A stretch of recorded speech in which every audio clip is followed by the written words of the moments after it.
জনবল ও চিকিৎসক সংকটের মধ্যেও মেহেরপুরের স্বাস্থ্যসেবা মানুষের ভরসার জায়গা জেলা সদর হাসপাতাল। তবে প্রয়োজনীয় চিকিৎসক, যন্ত্রপাতি ও ওষুধের অভাবে এখনও কাঙ্ক্ষিত সেবা থেকে বঞ্চিত হচ্ছেন অনেকে। মেহেরপুরের স্বাস্থ্যসেবা নিয়ে গাংনী উপজেলা স্বাস্থ্য কমপ্লেক্সের সামনে থেকে আরও জানাচ্ছেন প্রতিনিধি জুলফিকার আলী কানন। কানন, এই যে সংকট, এটি নিরসনে প্রশাসন থেকে কোনো ব্যবস্থা গ্রহণ করা হচ্ছে না কেন? এ বিষয়ে একটু বিস্তারিত জানাবেন। ধন্যবাদ শাকিলা। যেমনটি বলছিলেন, মেহেরপুরের আসলে স্বাস্থ্যসেবা অত্যন্ত লাজুক পরিস্থিতিতে আছে। এখানে জনবল সংকট এবং হাসপাতালগুলোতে যে প্রয়োজনীয় যন্ত্রপাতি আছে সেগুলো কিন্তু অকেজো হয়ে পড়ে আছে টেকনিশিয়ানের অভাবে।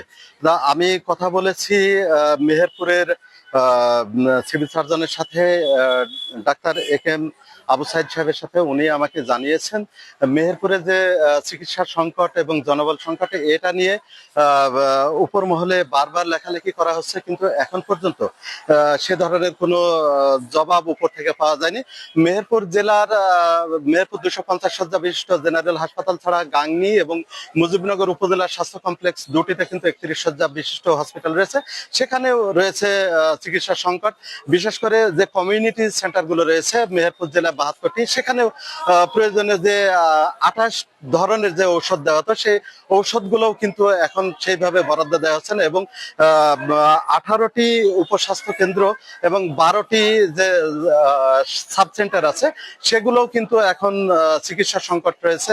বিশেষ করে সেখানে একজন করে মেডিকেল অফিসার, একজন ফার্মাসিস্ট এবং একজন মেডিকেল অ্যাসিস্ট্যান্ট নিয়োগ দেওয়ার কথা থাকলেও সেখানে অদ্যাবধি কোনো ডাক্তার যায়নি। এবং যে ডাক্তার অ্যাসিস্ট্যান্ট গুলো রয়েছে সেগুলোকেও কিন্তু উপজেলা স্বাস্থ্য কমপ্লেক্স এবং জেলা স্বাস্থ্য কমপ্লেক্সে নিয়ে আসা হয়েছে, যে কারণে ওইগুলো এখন পর্যন্ত ফাঁকা রয়েছে।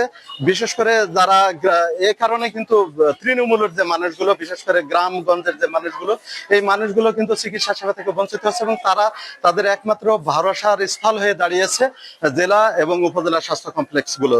মেহেরপুরের এই সংকট কাটিয়ে ওঠার জন্য বিশেষ করে এই জেলার যারা কর্ণধার রয়েছে, বিশেষ করে এখানকার জনপ্রতিনিধি এবং চিকিৎসা সেবার সাথে যারা জড়িত রয়েছে কর্মকর্তা, তারা উপর মহলে ধরার পরেও তারা কিন্তু এখন পর্যন্ত কোনো ব্যবস্থা গ্রহণ করতে পারেনি। তো মেহেরপুরের চিকিৎসা এবং চিকিৎসা সেবা নিয়ে এই ছিল আমার কাছে সর্বশেষ শাকিলা।